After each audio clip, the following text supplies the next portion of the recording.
press the let's go. Wait for the stream to fire up all across the fruited plain of the internet before we can go ahead and get started, because we've got some business to attend to today. I know it's debate season. It's debate night. But we've got business here. Are we working? Are we alive? It is. Let's go, baby. That wasn't the right one. Hello, my friends, and welcome back to yet another episode of Watching the Watchers Live, the show that spotlights misconduct involving police, prosecutors, and politicians. My name is Robert Gouveia. I am a criminal defense attorney, and today we are talking about emergency filings. And you know how we like some emergency filings here. We've got a little bit of a battle brewing between this guy, Mark Meadows, you see right here, and Big Fani Willis. And that's why I was very happy with myself with my artistry creation of the thumbnail today. I think it really created some conflict between the two. Isn't it really neat?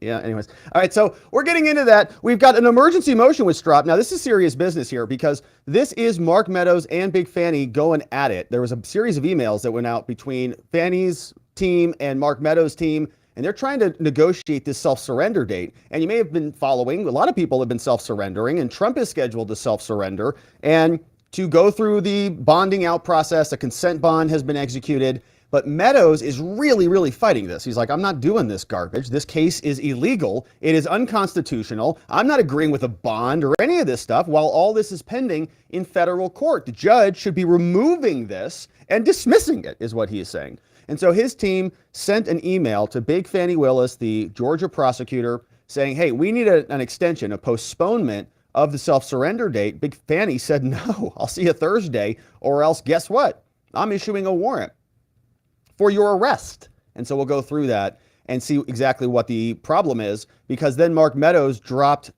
a motion saying, Your Honor, this is an emergency. She's about to arrest me in violation of my civil rights and my presumption of innocence and my right to be heard in this court, violating the Constitution by threatening to arrest me. And so he issued an order.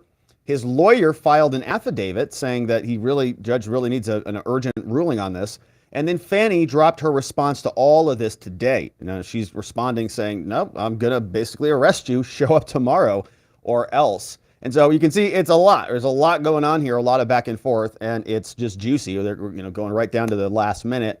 And Fani's response just dropped fresh out of the oven. And so we'll go through it. We've also got some serious updates out of Georgia. Now, I know this stuff is kind of, irritating. I'm not somebody interested in indulging in mugshot indulgence, okay, like the left is. If you go on Twitter right now, they're all retweeting and indulging in the mugshots, and they're very excited about it for the wrong reasons.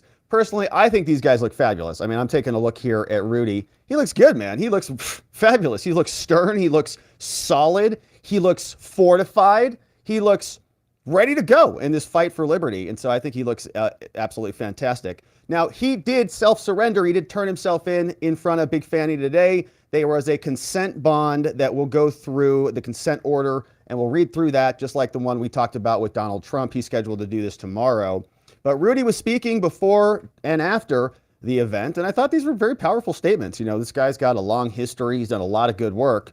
But many people will just say, oh, well, because he worked with Trump, therefore you just throw the guy, into the Hudson or something. And it's really disgusting behavior, but that's what they do. They don't really value people who aren't useful to them. So we'll go through Rudy. He did, in fact, turn himself in. We've got some other mugshots and other consent orders from two other people that we spent a lot of time talking about here back during the litigation component of 2020. We remember two other lawyers who were involved on Trump's team, Sidney Powell and Jenna Ellis, who both also had consent orders, and they both turned themselves in. And we got some nice looking mugshots here too. And they look fabulous. I think they look great. Sidney Powell looks, she looks like 10 years younger than the last time I remember. She was probably pretty stressed out during 2020. She looks good. And Jenna, look at that nice smile. Jenna Ellis looking fabulous, very beautiful. And so she's doing a great job smiling. These were Trump's lawyers, for crying out loud. And now they're being prosecuted as part of this nonsense. So shout out to them. We'll keep them in our thoughts.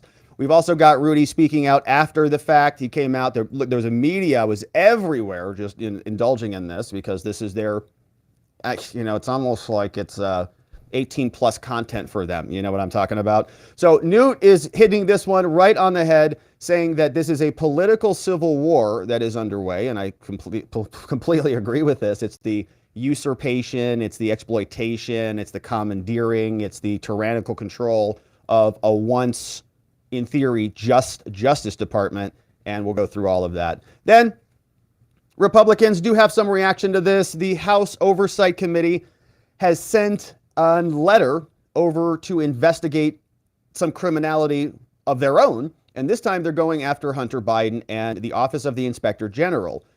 This is a letter from James Comer to Michael Horowitz, who was in charge of reviewing some of this stuff, and Comer is explaining why they think that now, because the DOJ has been so compromised, that maybe even Horowitz is compromised, or that the data that Horowitz got is compromised. And so they're like, look, we got to reset a lot of this and kind of clear the air. Now, there's this narrative bubbling, or there's this split almost happening, this fissure in the GOP. And I've been hearing more about this as I'm, trolling around on the news to assemble the shows here. But what we'll do is we'll go through both sides of this.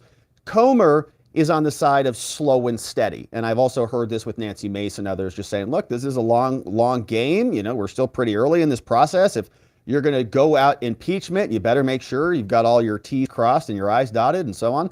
And saying, we're just hang tight, hang tight, everybody. And then you've got other people who are saying, all right, enough already. It's time to impeach.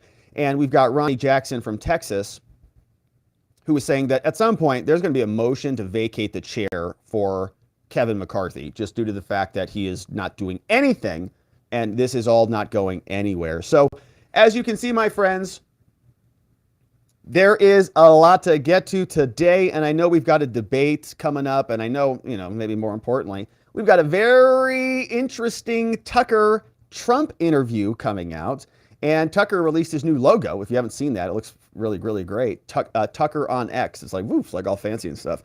So pretty cool. So they'll be doing that. We'll definitely be done here before they start their broadcast, and so we'll certainly send you over there for that. Now, this morning, our members, we had an amazing members-only morning stream, as per usual. We really try to deliver for our members, whether you join on Locals or on YouTube. We do member-only content, mornings and Saturday shows, and we go through a bunch of stuff throughout the week, including the Trump docket, what's going on in the various courts, a bunch of other cases that we just can't get to here. We really go deeper on a lot of other things. This morning, we were talking about Mercury in retrograde and really astrology, and that was kind of a little bit of a off the wall conversation, but it was fun. So we do that. We also have movie night coming up September 2nd. The movie is going to be V for Vendetta. Watch the movie. Join us for the discussion. We also have our new website, robertgovea.com, where you can go and sign up for the daily newsletter. So if you want the show report delivered to your inbox every day, the following morning after the show, go here, click here for instant access, sign up for free. You'll get access to the mind map. You can download anything that we're about to talk about today, as well as get info delivered straight to your inbox, and it's a good way for us to stay connected. Also, before we get going, we got to make sure that we're healthy. One way to do that is by being properly nutrified.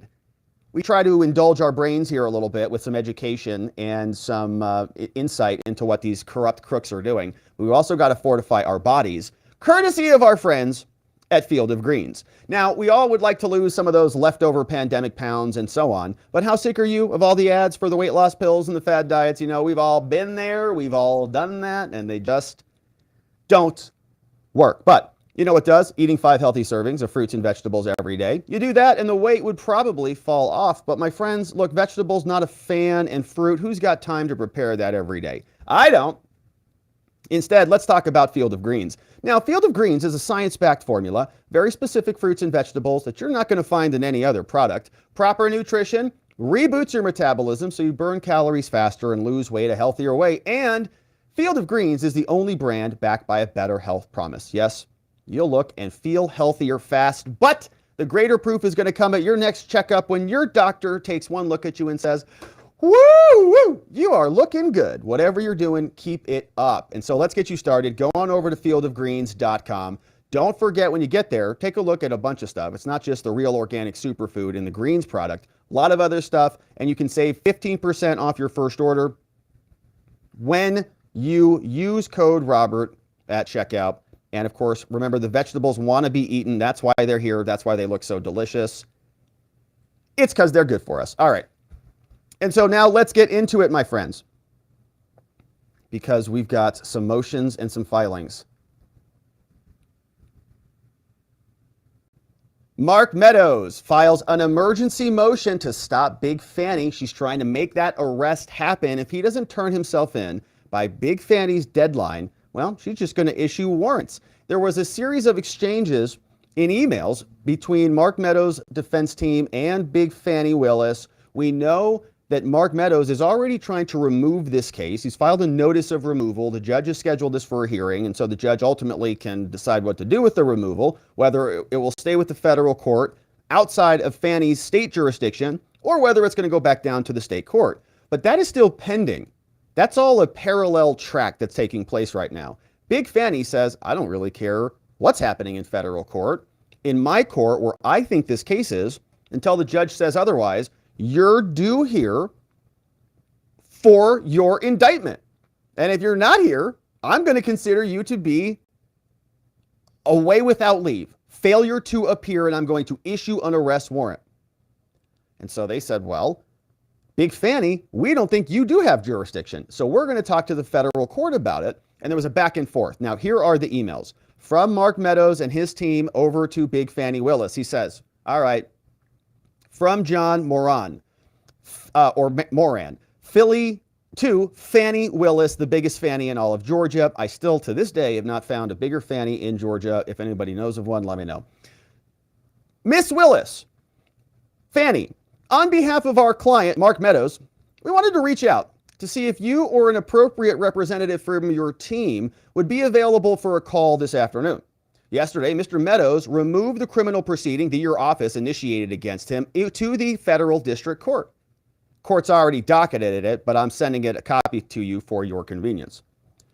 John says, we intend, Big Fani, to move promptly to determine the removal and should be permitted to notify the state court pursuant to the law.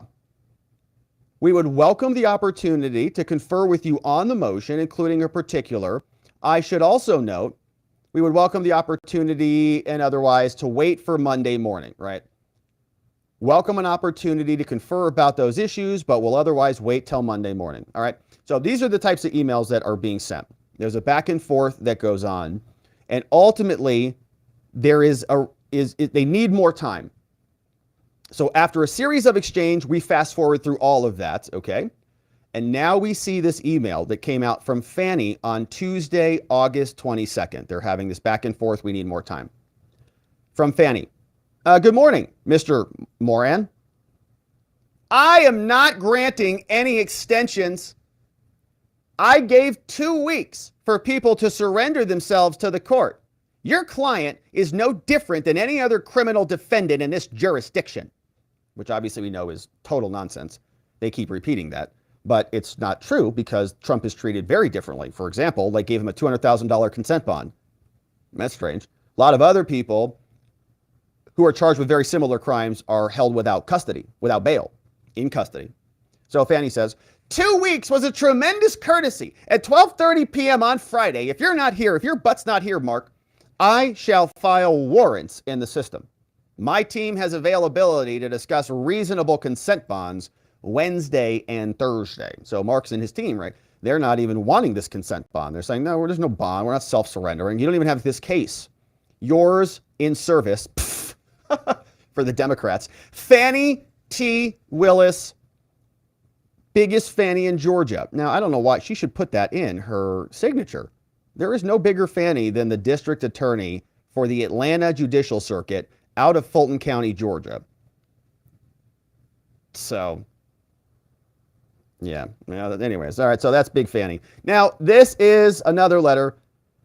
Said, all right, well, here's another letter on behalf of our client. And this was the letter attached. We're also going to send a hard copy. That was the one saying no extension. So she says, nope, don't even think about it. Warrants if you're not here. And they say, well, obviously that's not something that we're interested in doing. We're not going to show up there. You don't have jurisdiction over us. And so what did they do? They filed an emergency request. They said, all right, well, if you're going to issue an arrest warrant, we're going to go talk to the federal judge about this. 3-page filing in the Northern District of Georgia. This is the federal district courts, the Mark Meadows case. This is the declaration, so let's come back to that. This is the emergency motion. This is a 19-page filing from Mark Meadows. He's saying, we need some help, Judge. Emergency motion for the immediate removal and or for an order prohibiting DA Big Fani Willis from arresting defendant Mark Meadows. Do not let her conduct this arrest.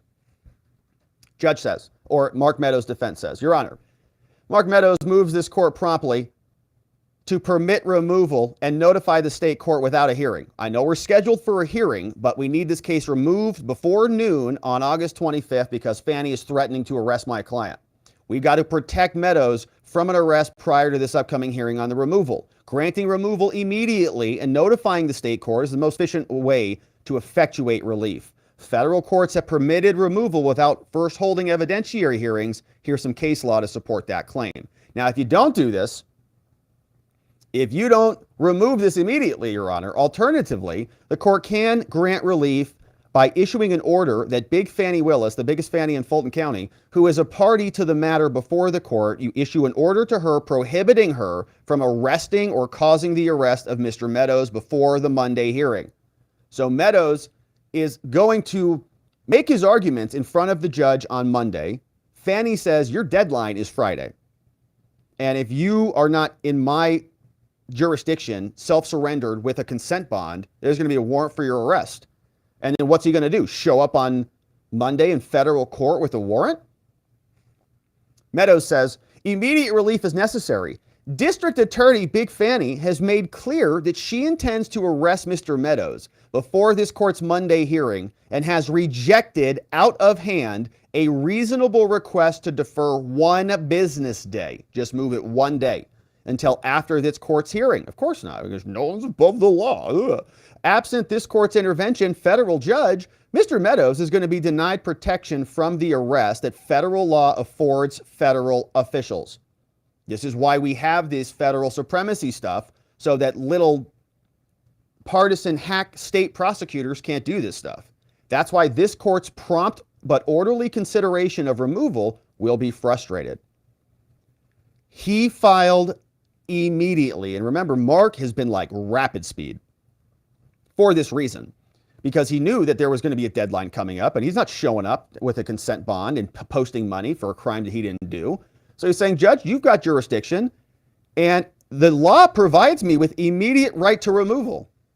And now she's trying to frustrate that because you set a hearing. So in other words, she's trying to undermine your efforts, Your Honor. Says, Judge, let's just remember this. The Supremacy Clause protects federal officials from being arrested. Okay, that's the quote in bold. And being brought to trial in state court. That's from a Supreme Court case in 1880. Not just being convicted and sentenced, right? It's also the arrest. It's not just the later parts of this, which is a conviction and a sentence. It's what starts the whole thing off.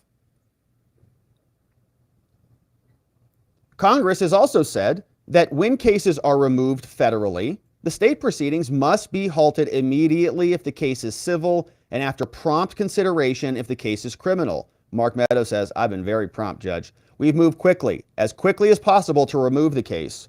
Consistent with this, and this court has acted promptly. On Wednesday, August 16th, the court entered an order holding that the notice of removal is sufficient to withstand summary remand and set this for a hearing on Monday, the 28th. Earlier that day, Meadows' lawyers had made efforts to meet and confer with Fani about this removal. But they, at Fani's office, informed the lawyers that no one from the DA's office would be available until Monday, August 21st, right? So they file it the 16th. It's going to take them a while to get back. Well, of course they wanted to delay, so that Mark has no choice but to show up for their deadline. At 10:30 a.m., Monday, August 21st, defense finally spoke with Big Fani's office, and they informed counsel of their firm terms for a consent bond. Fani said, nope, Meadows would be arrested if he does not voluntarily appear before noon Friday, August 25th, even though the federal court has set a hearing to determine whether removal is warranted or not on that following Monday. On the afternoon of that Monday, counsel for Meadows sent Big Fani a request of a modest extension, not long at all. noting that this court set a hearing for Monday. They said, well, it would be eminently reasonable for Mark Meadows to surrender next week after the hearing in federal court. Counsel further stated that if DA Willis agreed to additional time, that we could meet and confer and we could do this promptly, quickly in Fulton County. But this morning, Big Fani said the following: I'm not granting any extensions. I gave 2 weeks for people to surrender. Your client's no different than anybody else. Rah! Counsel responded earlier and said, yeah, guess what? Mark Meadows is different than other county defendants. Why? He's a former federal official. Other people are not. The laws are different from former federal officials, just like the laws are different for, let's say, police officers or prosecutors or other federal officials that get alleged to have committed some sort of malfeasance. He has a pending notice of removal. Other people don't have those same claims. Now, Fani doesn't care about that. The court says Meadows and his defense should promptly grant relief to prevent Meadows from irreparably losing his right under federal law to be free from state prosecutor hacks who try to make arrests. Some other courts have allowed this before without having a hearing. When it's efficient and effective, sometimes courts should do it. They cite some law. They say a defendant can remove the federal case if the following 2 things are met. We've talked a lot about this. You see, when we see all these italics and parentheses, this is authority. So just to highlight some of these, we've got Supreme Court case here, Jefferson. We've got another United States Constitution's a good one. Here's another one, United States 1890 Supreme Court, 11th Circuit 2009, another 11th Circuit, here another 11th Circuit. They say, look, that is enough, okay? Mr. Meadows need not win his case before he can have it removed. He doesn't have to go to trial and secure victory. The standard for removal, judge, is even easier to meet than the standard for asserting the supremacy clause immunity on the merits. Prompt action is needed to spare Meadows the cost of defending himself in state court, which is the exact reason we have the supremacy clause in the first place. Unfortunately, Big Fani is set on subjecting Mr. Meadows to criminal process in Georgia as quickly as without regard to his pending efforts in federal court. In addition to threatening an arrest on Friday, the state has also sought a scheduling order that would proceed exceptionally fast for a 19-defendant, 41-count prosecution. After the arrest, they want an arraignment on September 8th, Friday, and therefore they say time is of the essence. They're moving quickly. Judge, you've got to move quickly too. Now, if you don't grant a removal immediately to take this away from her, we ask the court now to issue an order to Fani to not arrest Meadows before the hearing on Monday. This short-term relief would prevent irreparable loss of his rights under federal law. Once they issue a warrant, it goes out into the system. It hits the systems, man. You now have a failure to appear. Might suspend his license depending on where his license is and what the state does with it. But I mean, you got a warrant now. It's in Georgia, which I'm sure they're part of an interstate compact. And I don't practice law in Georgia or never did, but I would imagine they notify everybody else. And so it spirals out and hits the whole country. It's not good. And somebody who's got no criminal record doesn't want an arrest warrant for felonies and allow this court to consider the merit and then arrest him. So permit the removal. If you grant a simple extension, there's not going to be any substantial prejudice to Georgia. While federal courts will not enjoin pending proceedings lightly, a temporary pause here would not run afoul of the anti-injunction and anti-harassment statutes. This is going to protect federal interests flowing from the supremacy clause. They say, look, Mr. Meadows' grounds for removal here are very simple. But the case as a whole is complex. 19 defendants, 41 counts, 97-page indictment. This is going to take a lot of time. And state court proceedings are not stayed automatically as they would be with removal. Here, the state is threatening very quick arrest. And we've got critical deadlines coming up and so on. They say, Your Honor, as we've noted, Mark Meadows, our client, enjoys legal immunity pursuant to the Supremacy Clause and federal removal statutes. If Meadows is required to defend himself in state criminal proceedings, he's going to suffer loss in the form of maybe his ability to raise his defenses at a later time. In either case, a brief temporary stay of these proceedings will preserve Meadows' rights without substantially harming Georgia.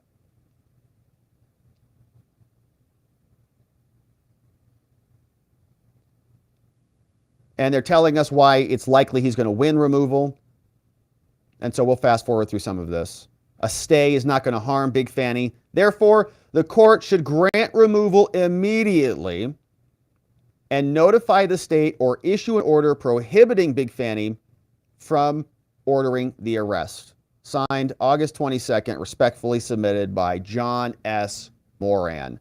And so that's 17 pages, 19 of 19, submitted by Mark Meadows and his defense team.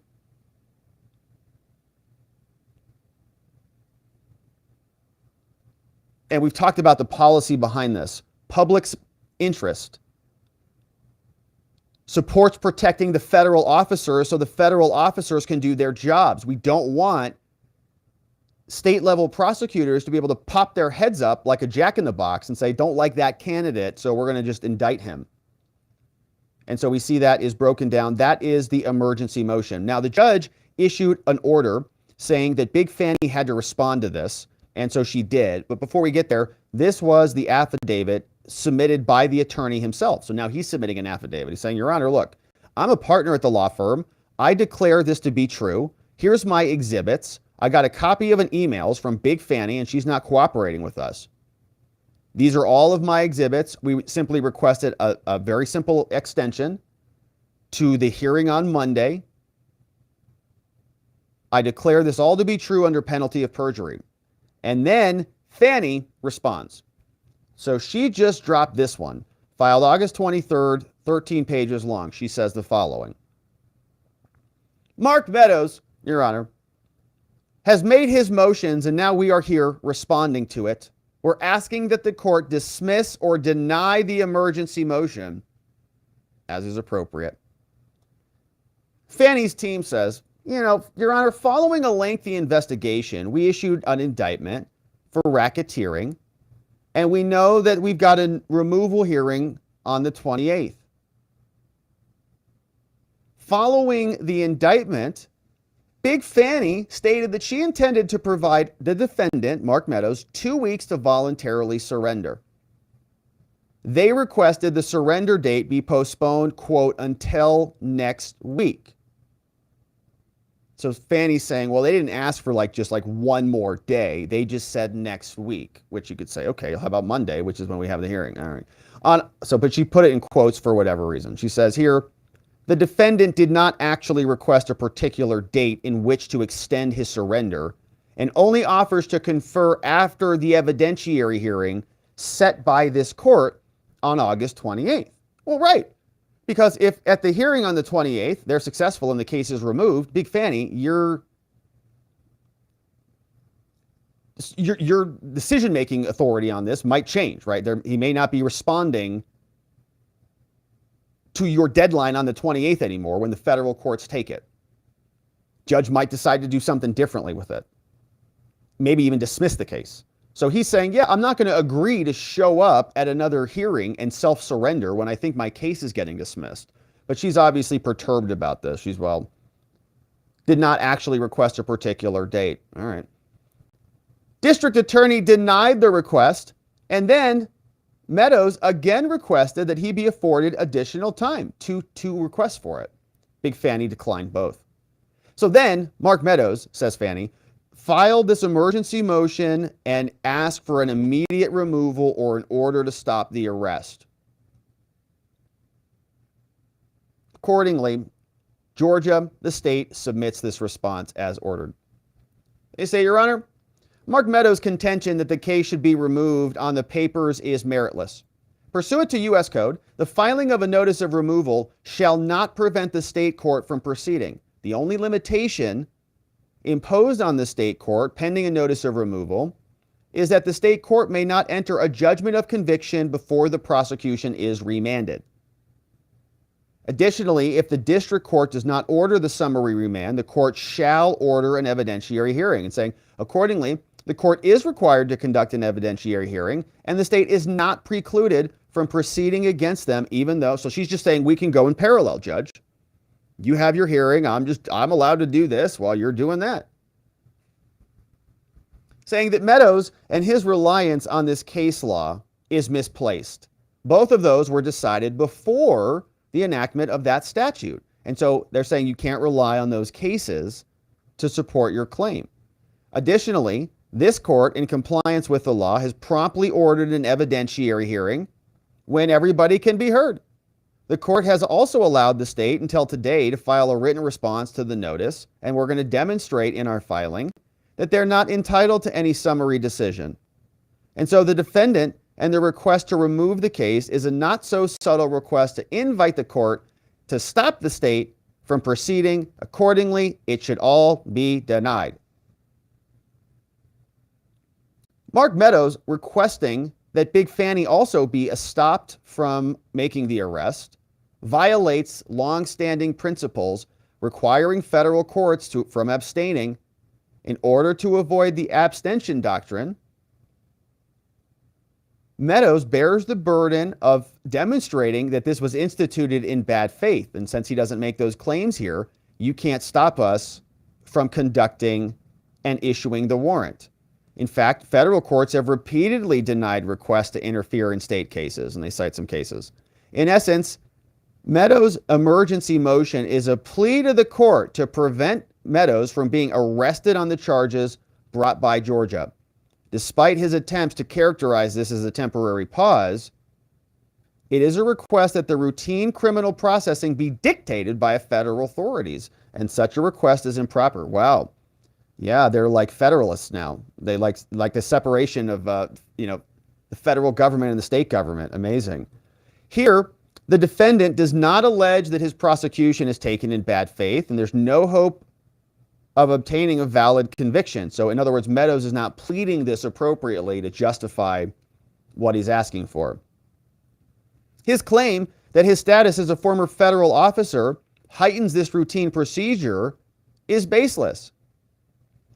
Even if Meadows were under federal jurisdiction, he would still be subject to arrest and detention. Other federal officers include former President of the United States have agreed to voluntarily surrender. So Trump is saying, I'll show up. And Meadows is saying, but I don't need to show up. And she's saying, well, Trump is showing up, therefore Meadows should show up. That's not how that works.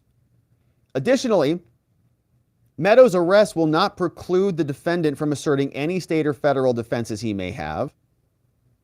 Just because one defense makes one claim doesn't mean all defenses have to take a certain strategy. People do different things all the time. They say Georgia criminal procedure provides that a law enforcement officer may arrest a person for a crime with or without a warrant. Generally, we issue warrants. And says Meadows' claim is meritless. Lawfully arresting a defendant on felony charges after allowing them time to negotiate their surrender doesn't impact him in any way. Okay, so she's basically just saying these things are entirely separate. I can do my arrest, you can decide your stuff, and he's got to deal with both of them at the same time. Even assuming that the court grants Meadows' motion to remove the case to federal court, prosecution still remains, and he's still subject to arrest for the offenses. Yeah, but that judge is in charge of all of this, not Big Fani's judge.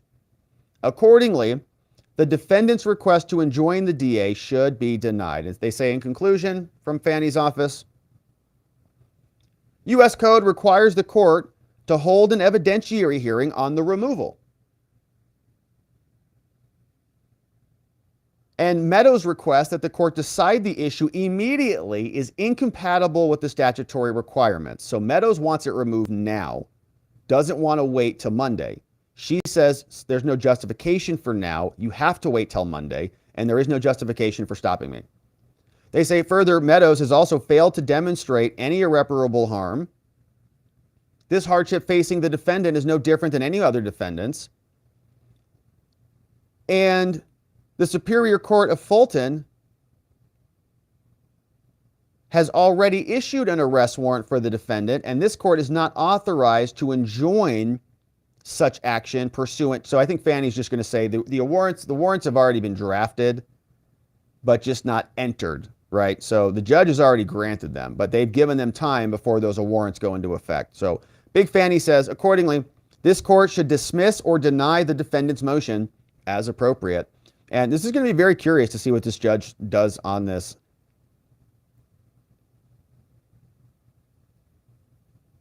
Because there's, Fani now is basically saying states' rights. Don't you dare, federal courts, come in here and try to interfere with our process. But she's also not adhering or agreeing with the federal courts' hearing dates. Basically saying I'm going to schedule this when I schedule it. You didn't get it done fast enough. Now Meadows has to be subject to Fani's arrest, even though the case might be removed on Monday. Now, I think the bigger question is going to be, what does Mark Meadows do? If the judge doesn't issue a ruling, well, we'll have to wait for a ruling. I'm going to guess he just follows the ruling. I don't think he'll get a warrant issued for him. So if the judge doesn't grant him something, I'm sure he'll show up, negotiate a consent bond, and they will push that thing through. But it's just been one thing after another over there. Big Fani is doing everything she can, including not cooperating with one-day extensions when Meadows is filing his claim in federal court. We'll see what the judge says about it. As we continue to cover, my friends, we will look forward to seeing you as you follow along. Thank you for subscribing, and we'll see you on the next one. All right, my friends.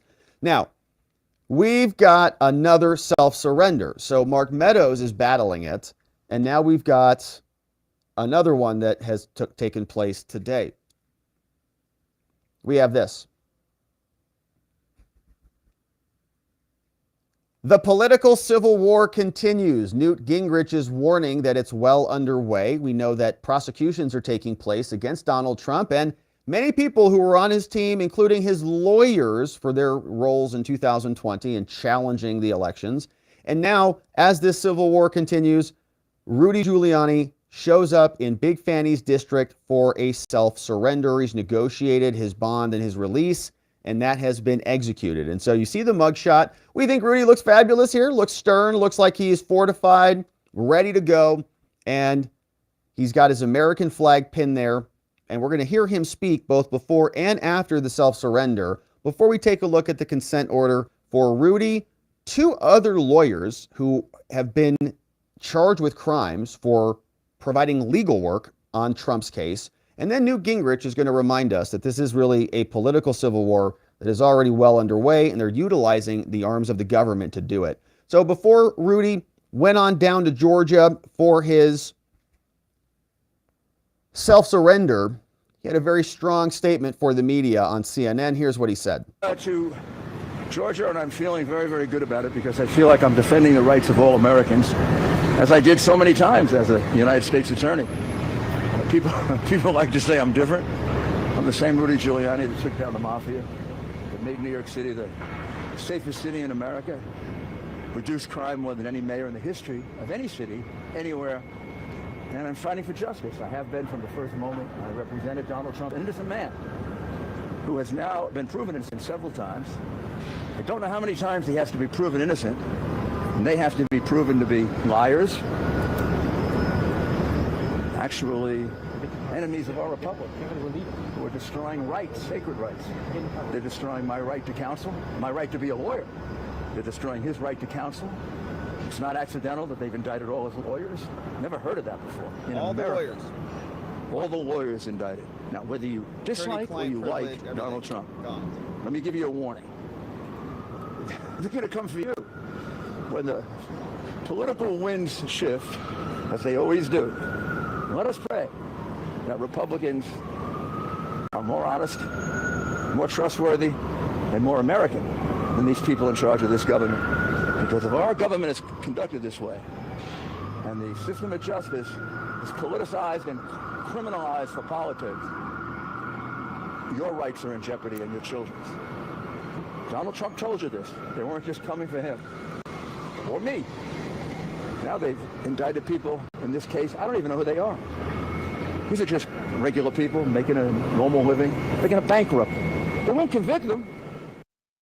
They're going to be ruined. Rudy's got some eyeballs. He's got some history as a public official.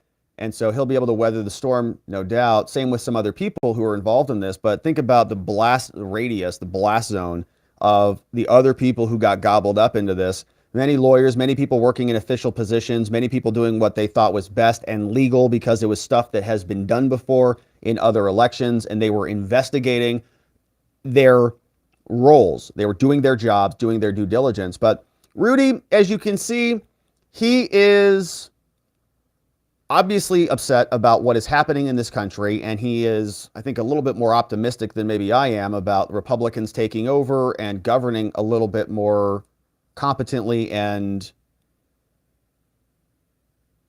honorably. With all due respect, I think that has sort of gone out the window now. I'm more interested in the Republicans. It'd be very nice if we could have a whole country where everybody just played fair, but they are not playing fair anymore. They are arresting and indicting the Republicans at huge numbers, and they are doing it, every day. There's new indictments and there's new efforts to expand the scope of this stuff, and it's a big problem. So when the Republicans win, and of course they will at some point, we'll see what they do. But if they go back to playing patty cake and saying we're better than them, well, then they're going to get steamrolled again. The Democrats have elevated this, and I'm hopeful that more people wake up to this new reality that we're living in, where the justice departments, the justice systems are not legitimate. And if the Republicans win again, they're still not going to be legitimate. The DOJ is still not going to be legitimate. Same with the FBI. So there needs to be some serious reform here. And maybe there will be, maybe there won't, but we're seeing the consequences of the Democrats' action here. Now, Rudy shows up and he actually does self-surrender. You can see he's right here outside Fulton County Jail. There he pulls up in his vehicle. We are, in fact, there he is, the former presidential personal attorney, as well as New York mayor during 9/11 and DA in New York in the 80s, prosecuted many people, organized crime leaders under the very same statute he is now walking into that courthouse to surrender for. We are following another major breaking news story. That's CNN. So you got to see Rudy go on in there. Let's take a look at the consent order for him. We've already gone through Trump's. Remember, Trump's was $200,000. And we were sitting here going, that's weird. Now, Rudy's is $150,000.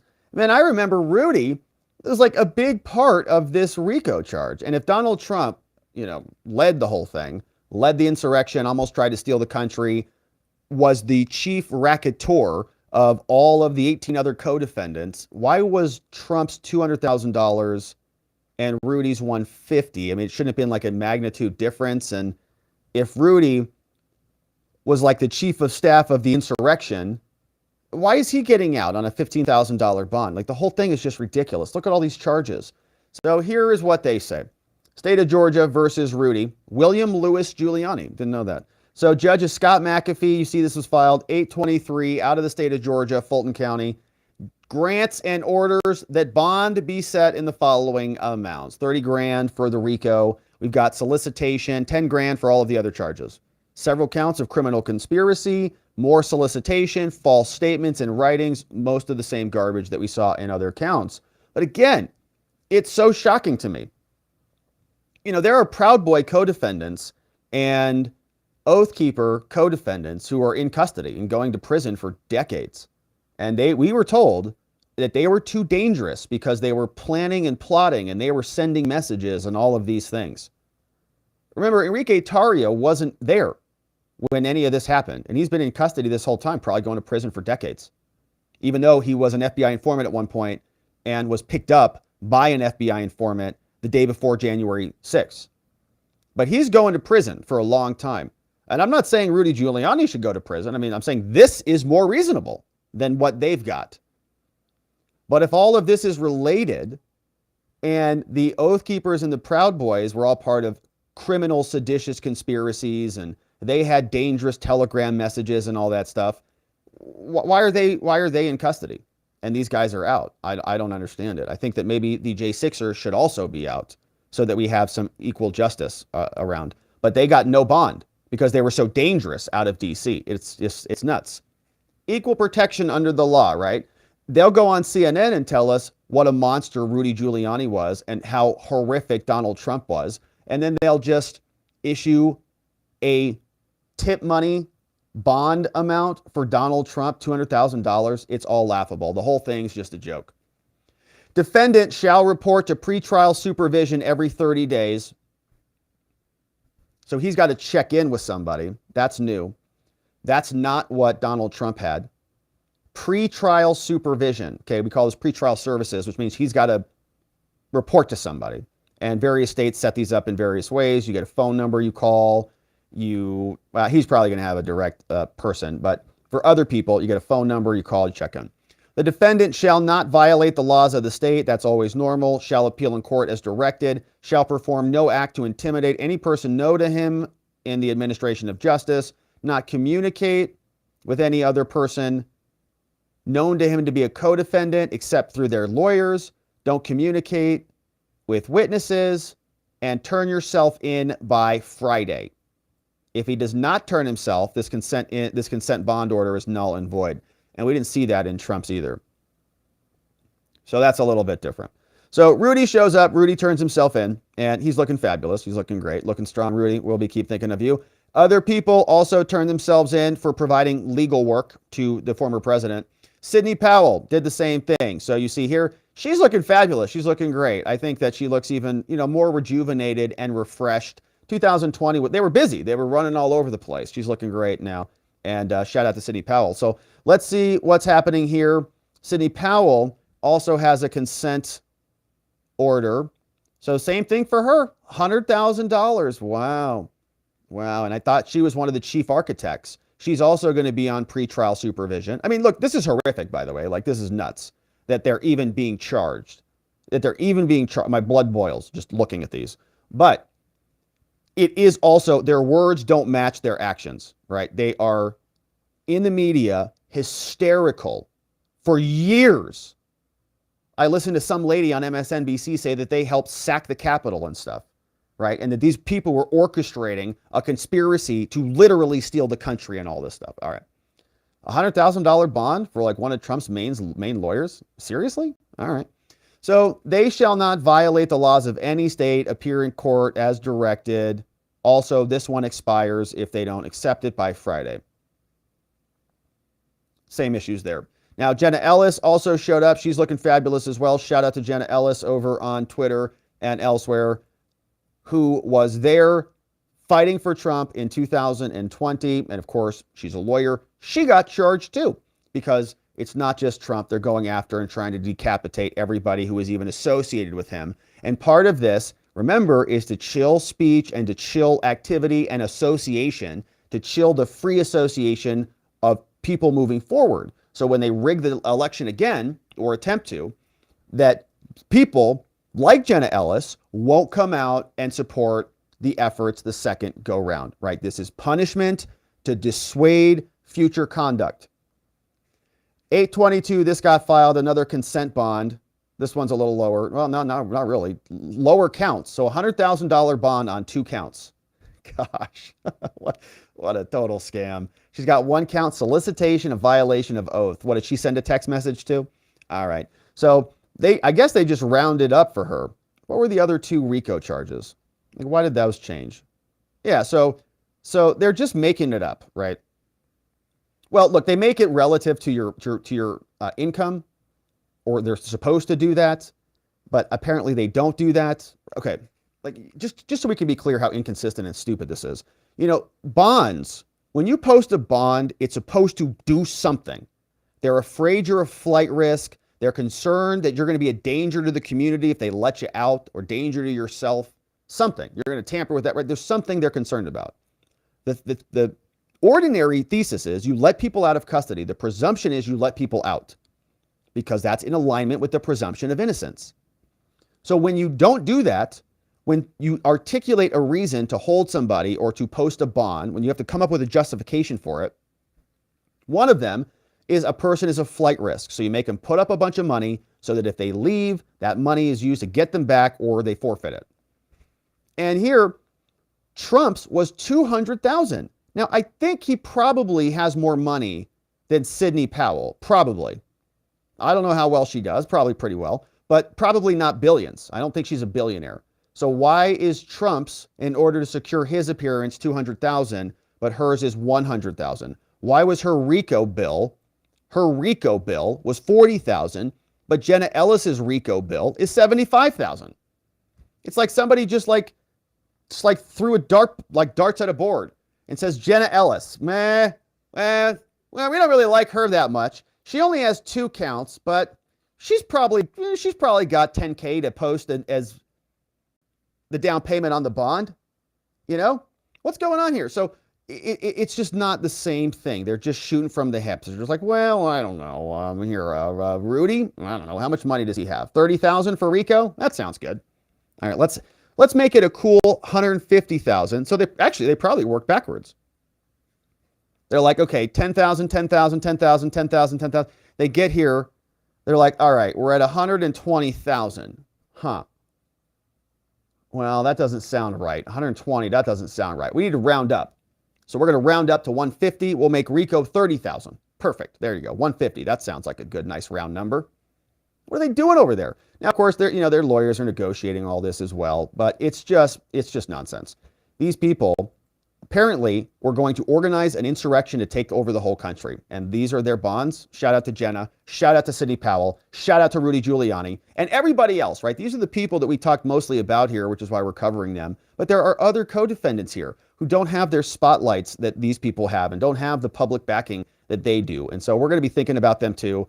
I am hopeful that there is some sort of, organization or effort to backfill these people legal fees from the GOP, the RNC, somebody, because this is a political attack by the Democrats. And Rudy Giuliani and Newt hit this right on the head. This is an attack, and it is a political civil war being waged with one brigade, which is the DOJ. Fani Willis will go down in American history as having conducted one of the worst attacks on the American Constitution ever when this case is dismissed. Yeah. She has violated people's First Amendment right to advocate the government, to petition the government for grievances, like an election they believe was poorly conducted or falsely conducted. People have a right to believe that in America. Biden and the Biden state doesn't have a right to tell you what the truth is. And number two, and I will tell you, if you need to know what this is all about, the FBI stole my iCloud account. And you know who went and stole it? The day that I began representing Donald Trump 4 years ago. This is on their end, not our end. That's on their end. The day after I represented Donald Trump. They cut to a different. So for all that time, the federal government was spying on Donald Trump and his lawyer.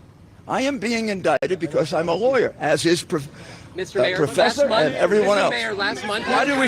Mayor, right here, Mr. Mayor, you effectively Mayor, will you be here tomorrow? Oh, by the way, you're wrong. I didn't do that. I entered into a stipulation for the purposes of that case to move on. I specifically says I do not in any way admit the truth of those allegations. Those allegations are totally false. You did not. Do you still believe the election was rigged, Mr. Giuliani? Absolutely wrong, and you're lying, as you often do. If you read it, it says it was only for the purposes of that case, and it was not an admission. You had the opportunity. Still believe that the election was rigged, Mr. Giuliani? Do you still believe that the election was rigged? Yes. Hopefully, I'm sure he does. So, all right. So that's Rudy. He self-surrendered. Donald Trump is going to go through a similar process. We don't know if we're going to get a mugshot from him. I think that's doubtful. We'll see what they're trying to do. They are using every lever they have, every tool they have to try to stop him. And Newt Gingrich is right about this. This is turning into a political civil war. You know, the Fulton County DA, Fani Willis, she's asking for a March 4th trial date for the fourth indictment. That's a day before Super Tuesday, 8 days before Georgia's primary, and she launched a campaign fundraising website just days before the fourth indictment. Republicans have to understand that they're in a political war that is extraordinary and unlike anything we've seen since the Civil War. The Georgia legislature should have a special session and frankly disbar her. mean, she has violated so many rules and is acting so inappropriately. She shouldn't be the district attorney. She shouldn't. And there are people who are making efforts, including a senator from Georgia. You see here all of the various timeline corroborations. Hunter has a problem. They do something against Trump. So a political civil war, a political war as bad as it's ever been since the Civil War is taking place right now. And Rudy is a part of it. Jenna's a part of it. Sidney's a part of it. Many people are a part of it, a part of the Georgia case. The J6ers are a part of all of this. The alternate electors from Michigan are a part of it, and everybody who even is thinking about voting Republican, who gets labeled into a bundle of MAGA insurrectionist extremists, were all a part of it. So we're going to continue to cover this, my friends. They're warming up. So are we. We're going to continue to defend this here. Thank you for joining us and subscribing as we do. Yes, all right. And so we've got one final segment and a little bit of pushback from the House doing some investigations of their own. The House Oversight Committee is now demanding answers from the Office of the Inspector General, a guy named Michael Horowitz, somebody who's been very involved in investigating Hunter Biden. But we know that all of the people involved in investigating Hunter Biden haven't really been above board. David Weiss, we were told, had all sorts of insight and special permission to go file here and go file there. Turns out, according to the whistleblowers, none of that was true. Leslie Wolf was notifying Hunter's defense team about potential searches of Hunter's storage unit. We know that Secret Service tipped off Biden's transition team when the IRS was going to go interview Hunter outside his residence and so on.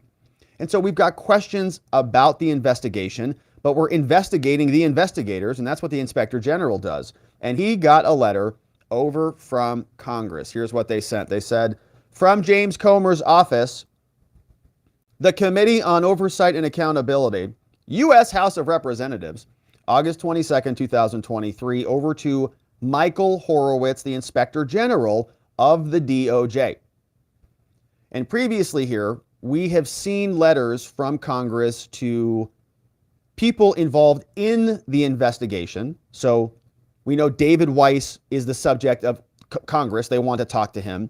We had 2 FBI agents that got subpoenas and 2 IRS agents that got subpoenas because they were in the investigation. Inspector General Horowitz is not. Here's what his role is.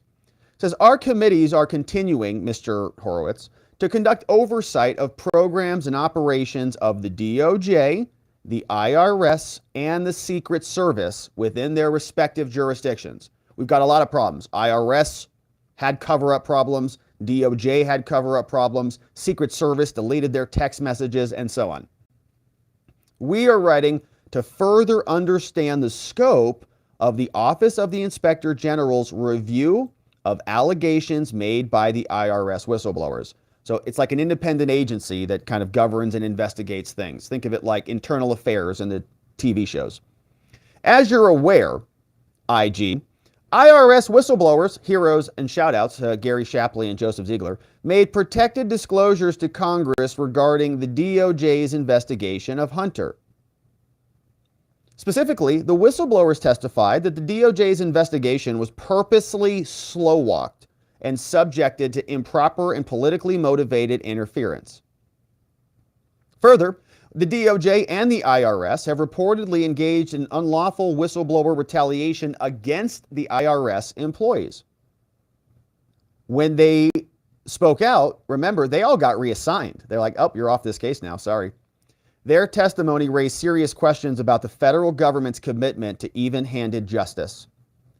Comer says, new evidence continues to corroborate whistleblower testimony. The U.S. District Judge in Delaware refused to approve a plea deal that was reached by David Weiss and Hunter's defense team. The plea deal collapsed after the DOJ was forced to admit to the court that Hunter could be open to further investigation.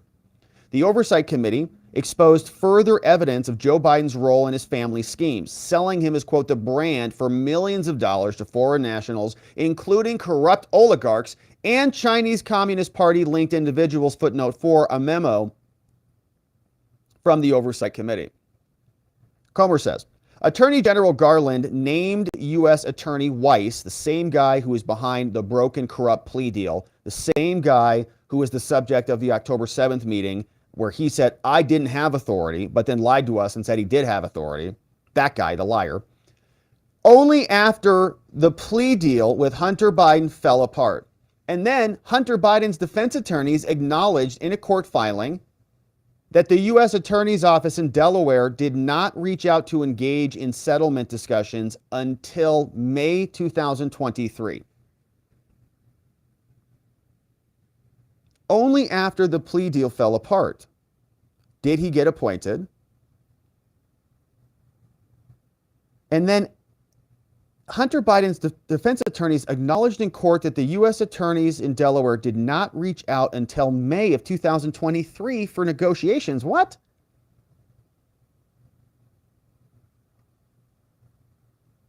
That's interesting. So they were working on this thing for 5 years, and then just this year in May? That is interesting.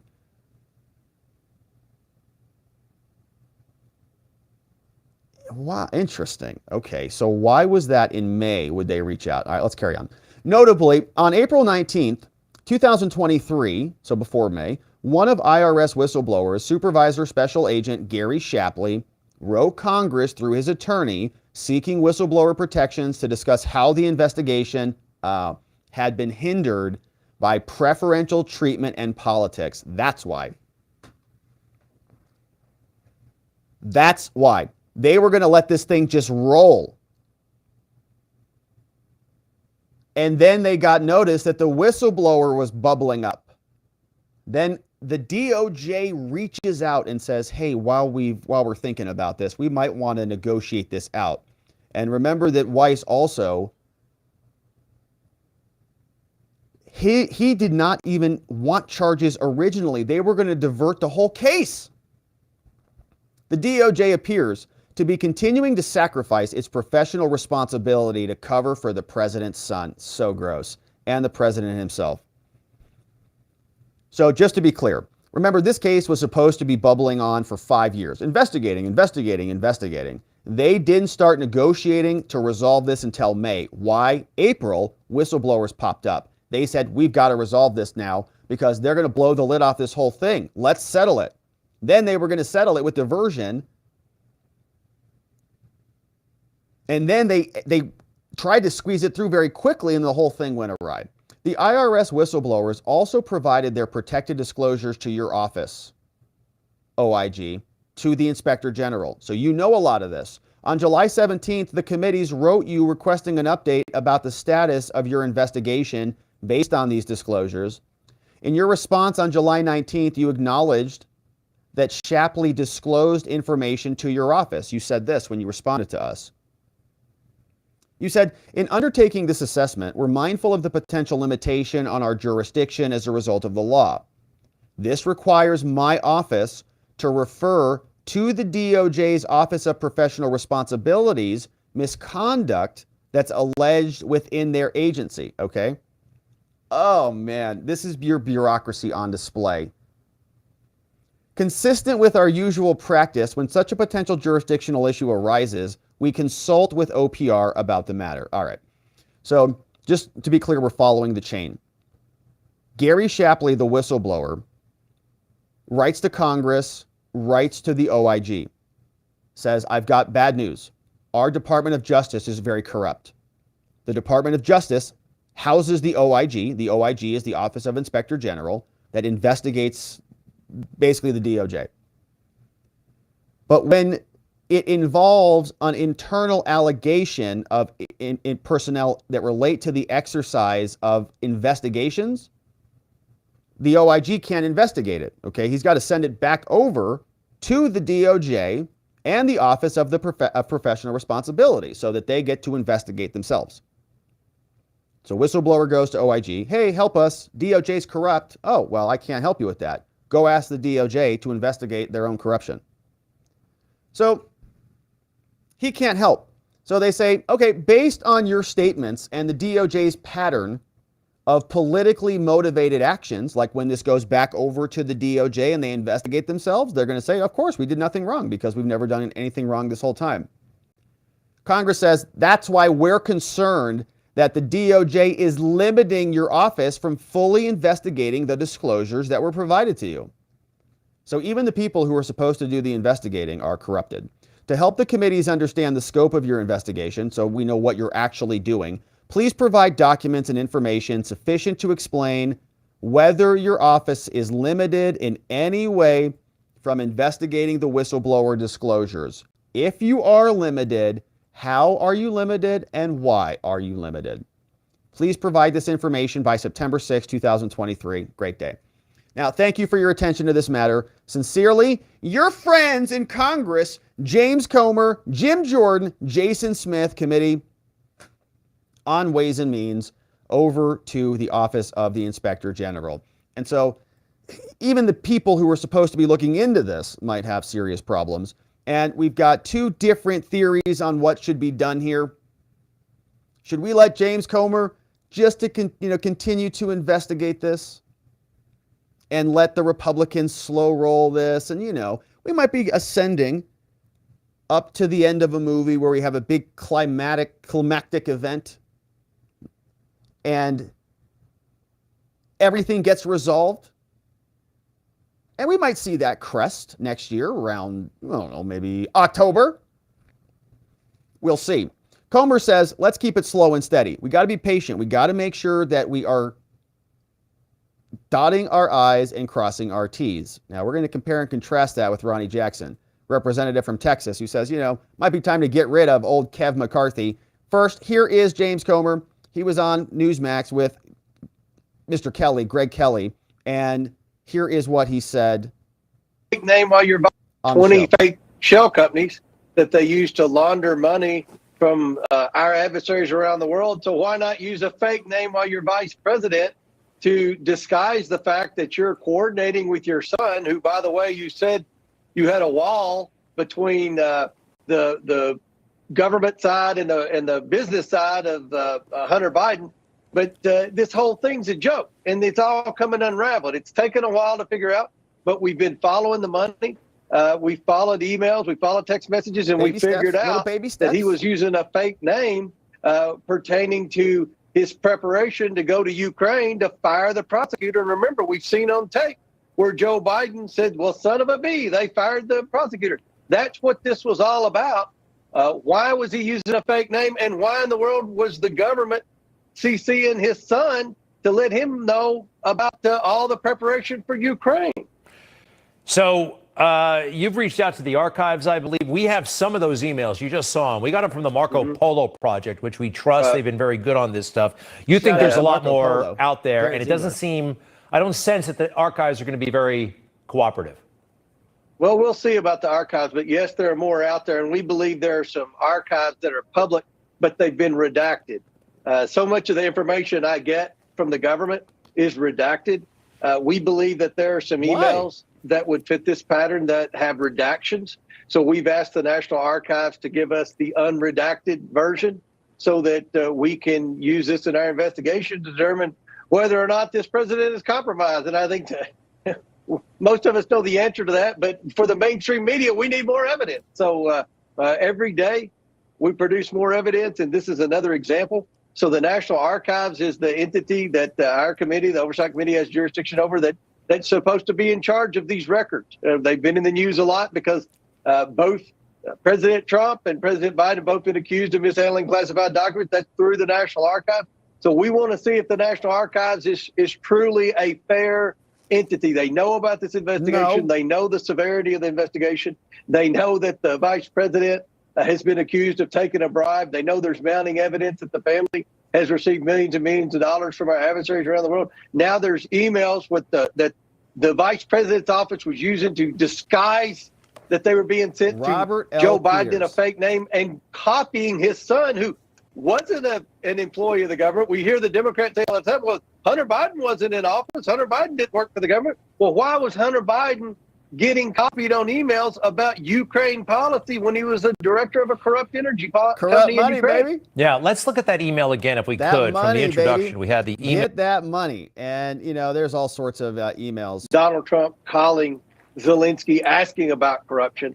It was Joe Biden actually going to Ukraine on Air Force Two, and firing dangling the foreign aid prosecutor in front of the then president of Ukraine, demanding that he fire a prosecutor that was investigating his son's energy company that was clearly engaged in corruption in Ukraine. And then Vice President Biden accomplished that, probably the only thing he's ever accomplished from a foreign policy standpoint, and then does an interview and brags about it. All the evidence is here. So we're going to continue to press for more information. We believe there's more evidence that's been redacted by the National Archives, and we're calling on them to unredact that and present them to the House Oversight Committee. It'll be interesting to see if they get them. We went through a very similar back and forth when we were doing this with the FBI. Remember the FD 1023 form? They brought it over. They flashed it. It was redacted. They went back. They brought it back over. It was unredacted. They flashed it even faster, went back. Then the FBI got a subpoena. Then Christopher Wray hemmed and hawed, and then they brought it, and they actually showed him the full document. So we might see something similar like that here. We'll see. With respect to corruption with Joe Biden in Ukraine, the worse it sounds that Joe Biden continues to request from Congress billions and billions of dollars more to send to Ukraine. I mean, this whole thing stinks. The vice president and the current president of the United States, Joe Biden, has lied for years about his involvement in Ukraine. And here we are sending more and more money to Ukraine. It just looks really bad. And the president is going to have to come clean about what all he did with respect to corruption and bribery in Ukraine. Well, he's not going to come clean. The question is, are the Republicans going to be able to, squeeze it out of him? And when you start to crack the facade a little bit, you get to see what's inside. And we now know that there were pseudonyms used, Robert L. Peters and other names that Joe Biden was using. And when these emails start to be connected, and I think once we start to uncover what's happening with foreign bank accounts, and I'm really optimistic that there's probably just a treasure trove of data in foreign entities, foreign corporations, foreign bank accounts, that is where most of this happened. I got to imagine these guys were not using the United States rails for most of their nefariousness. They would probably do most of their nefariousness on non-monitorable rails and then bring it on to U.S., LLCs and corporations when they needed to move money around for their own gain, right? Legitimate stuff. Like, in other words, Burisma was the legitimate thing that was supposed to be legitimate, but it wasn't. So what else was happening that's underneath Burisma? It's like that image of an iceberg. Burisma is just what we see on the surface. What else is going on the other rails? And I think that's probably what you'll see in the foreign bank accounts and foreign entities. So the question is, should we go fast? Should we go slow? I know there's a split amongst Republicans. Ronny Jackson, he's a representative over from Texas, and he's making the argument, or at least saying that, at some point we might get a motion to vacate the chair. McCarthy's going to have to listen to the people on the right, or else he's going to have to rely on the Democrats to pass this. And, they could do that. They did that with the debt ceiling. The more Democrats voted for the debt ceiling than Republicans. They could go down that path again. But I'm telling you, if that happens, I mean, it's gonna be detrimental to leadership in the House if they blow off the concerns of the people like myself and Freedom Caucus and some of the other people on the right that are making reasonable demands in this process. It's going to be a problem.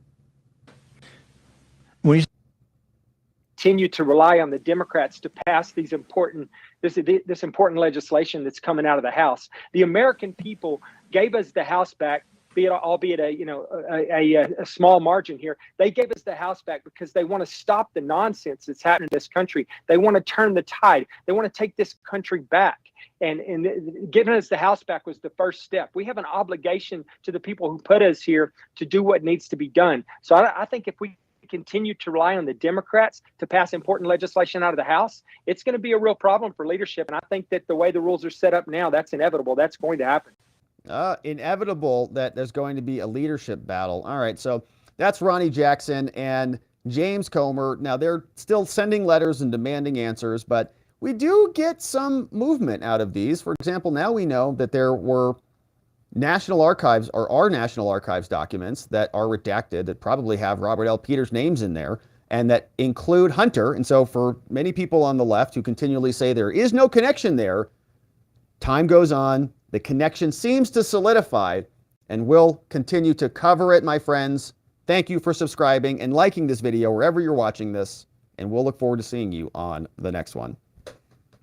All right, my friends. Well, that is it for us on the day. We covered some good ground. We have House demanding answers from the Office of the Inspector General, and that was a little bit more interesting than I thought it was going to be, actually.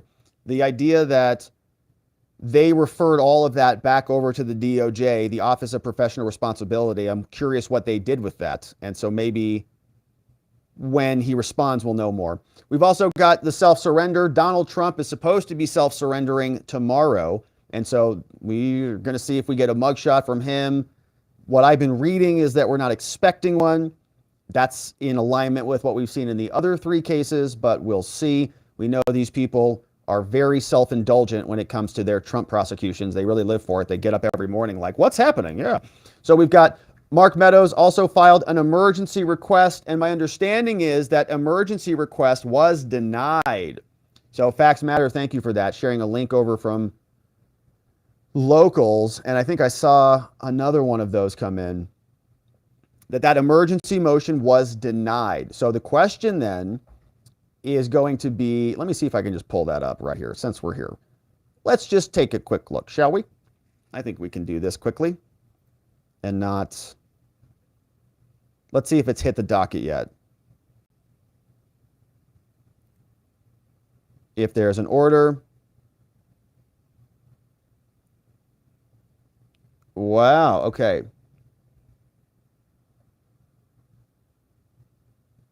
Order denying no, that's not it. There it is. Order denying Mark Meadows' motion. That was fast. So here, let's see what this says. Short opinion. Actually, no, it's not that short. Hang on. Let's get the red pen out since we're here. We're going to save it and we're going to red pen it up. See what is cooking. Why the judge denied it and what Meadows is going to do next. This is the order. It is 6 pages, not too long. It appears before the court this matter about removal, and the court denies Meadows' motion. It says Meadows seeks to stay his upcoming arrest on Friday. Meadows argues that his federal officer status and immunity protect him from being arrested. He states that the issuing of a stay from this court would be consistent with protections. He urges the court to bypass the evidentiary hearing or to alternatively prevent Fani from conducting the arrest. As the court indicated in its summary remand order, the filing of a notice of removal shall not prevent the state from proceeding with their prosecution. Meadows cites 2 cases. The judge distinguishes them. He says the language makes clear that an evidentiary hearing is to be conducted once a summary remand order has been entered. As Meadows' arguments in cases cited to the contrary are not persuasive, the court denies the request to decide jurisdiction before holding an evidentiary hearing. In other words, the judge is just saying, I can't do it this way. Sorry, got to have you on the 28th. In order to be able to do the thing you're asking me to do, I have to have a hearing first. Hearing's on the 28th. So then they say, enjoin Fani from conducting the arrest or effectuating it. And the judge says, I can't do that either. Court determines the clear statutory language here does not support an injunction or a temporary stay. For the foregoing reasons, it is denied. So it's basically a technical opinion, right? The judge is saying, I just can't do it. Like the law says, I have to go this route. He's saying Section 1455 says, It clearly requires state criminal proceedings to continue until the federal court has assumed jurisdiction and notified. He's like, the law says that. I can't do anything. Indeed, in another case, a criminal trial proceeded to trial even after a notice, right? So the judge says, I found another case where they even did a trial. So you can be arrested. Therefore, it's ordered. So now my guess is that Mark Meadows is going to comply with this. So he'll just negotiate a consent bond tomorrow and probably turn himself in. But then we'll see what happens on Monday. Like the whole case might be removed on Monday. Wild. All right, so that came in hot. Some other things that came in hot just while we're here, while we've got this open. You can see that they're also filing notice of filing of depositions. Cassidy Hutchinson, her depo got submitted. Remember, that's Clavicle Girl. Oh, man, Clavicle Girl. We also got the depo of John McEntee, and Michael Shirkey also got added onto the Mark Meadows docket. So his team is filing depots for the record. That's curious. All right, my friends, but that is it for us on the day. And so we are going to wrap it up right there. We did cover some good ground. We're going to jump into your questions and your comments. Before we do, reminder, we've got a brand new website called robertgovea.com, baby. And if you go over there, you can check out our reports. So you can sign up for the daily newsletter to get the news delivered to your inbox so you never miss anything. But you can also click this reports button right up here and read the news. Or if you can't, always watch everything, you want to just get a summary. What are we working on here? Go right here. We've got all the live streams, all the various segments. You can watch the videos or you can read the article. And we're working on some cool stuff for the website, and it's going to be a lot of fun. So we're still working on it. robertgovea.com. Before we get out of here, we are also going over to Locals, watchingthewatchers.locals.com for our members-only after party. YouTube members, don't forget to grab the Telegram link, which is available in the community tab section on YouTube. That's where you'll join us for the after party. But let's say hello and thank you to our friends who supported us today. Thanks, big thank yous to Greg Cutler. Says, looking forward to another great show. Best show on YouTube. Thank you, Greg. Says, thanks again for all the work you do, Rob. Thank you, Greg, and I really appreciate that. I couldn't do it without you guys, so I'm really grateful for it, and I appreciate you being here and joining us with your support. Greg in the house. Thank you, Greg. All right, let's see. We also have one from Vientikis. Says, hey, V's over on Local. Says, notice the angle and the head positions in the shot. Seems like psychological manipulation to make them appear as if they're showing guilt or nefarious behavior. Interesting. Yeah. Kind of like that top-down look. When you look down, like when you have to look up at somebody, kind of like through your eyes, right? That's why judges sit above you. Okay, that's why the politicians are on the stage. That's why everybody's on a podium. It's because you're looking up. The camera is looking down on the person, and we're given that perspective to look down upon them.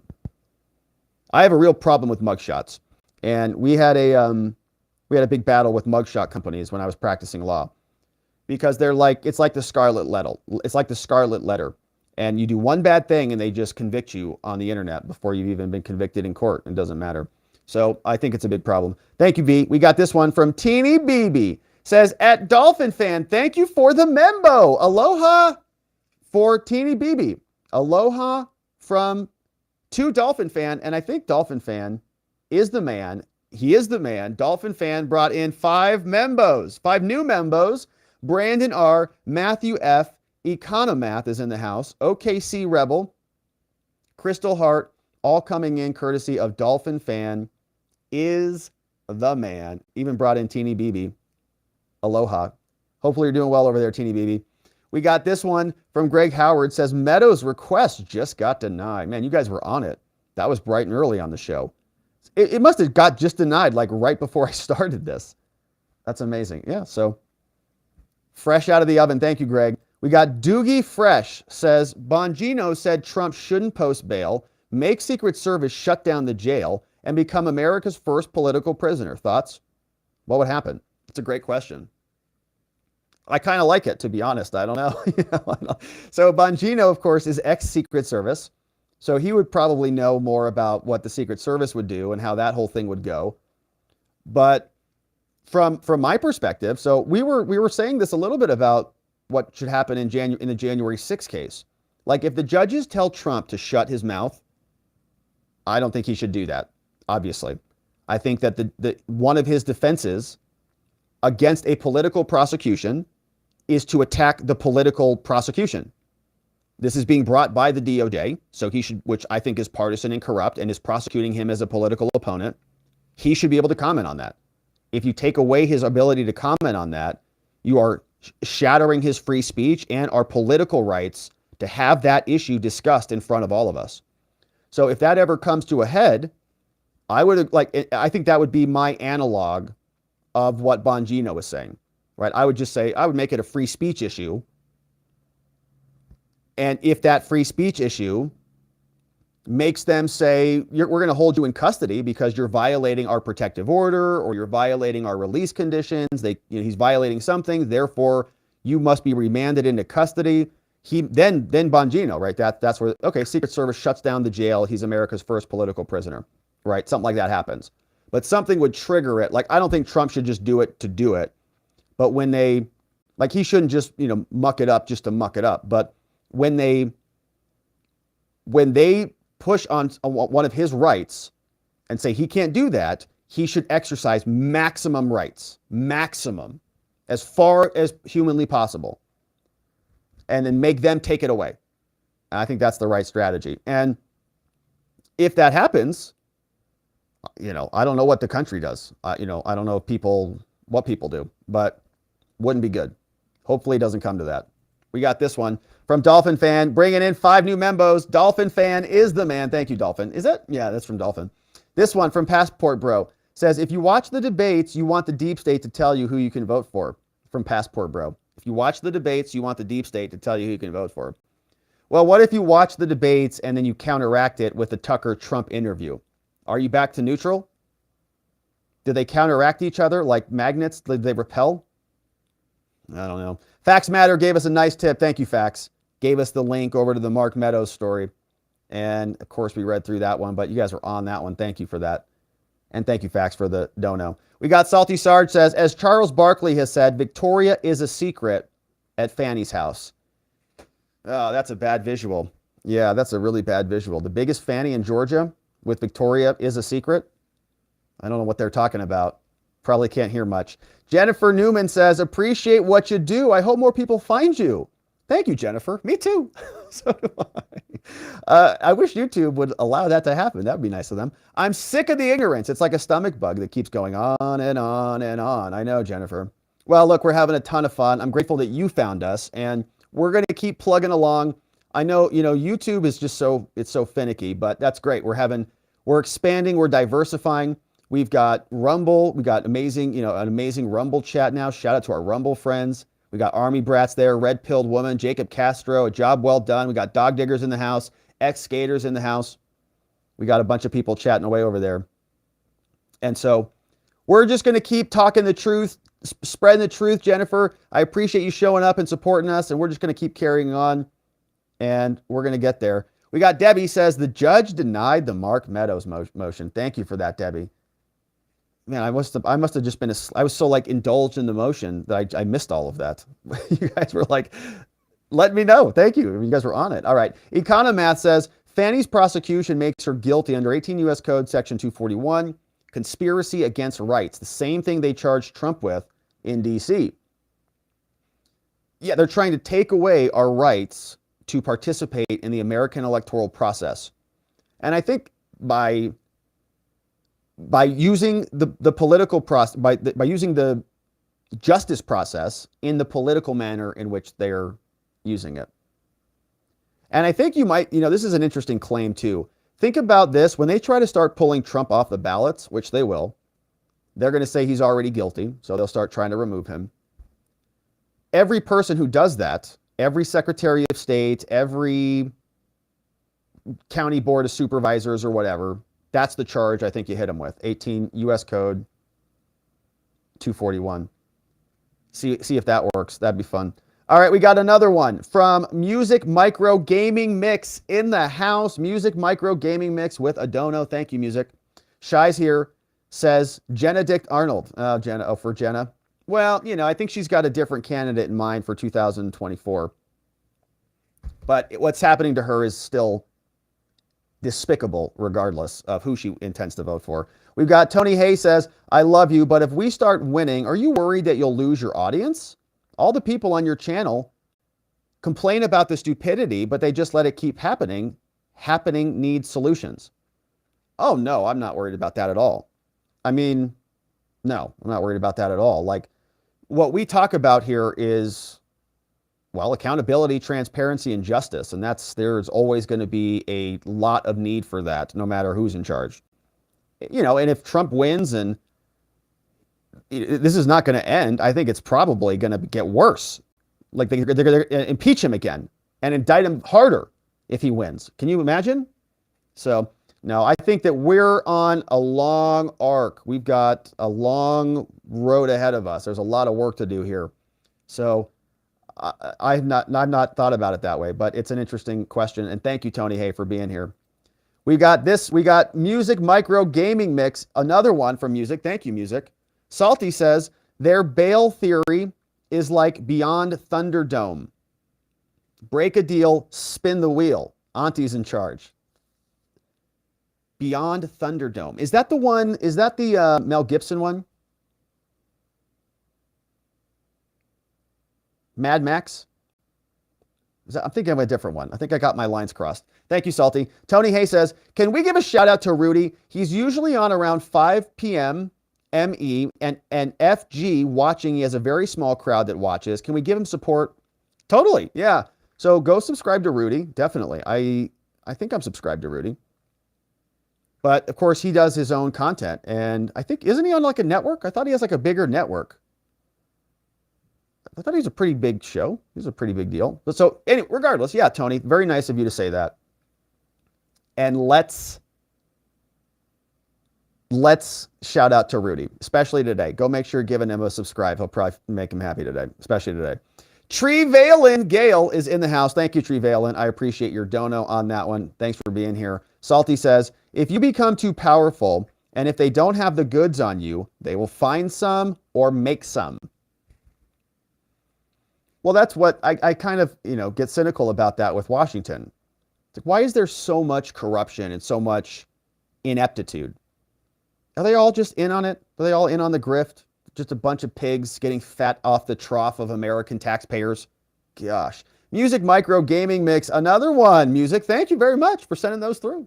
We got Chris Bounds says, what is the Fulton County Jail 10% program? Is Fulton County making money off inmates like a bonding company?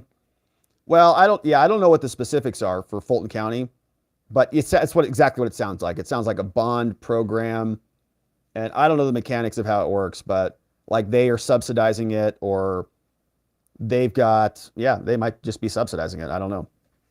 But yeah, essentially that's it. Like they don't have to post the full amount.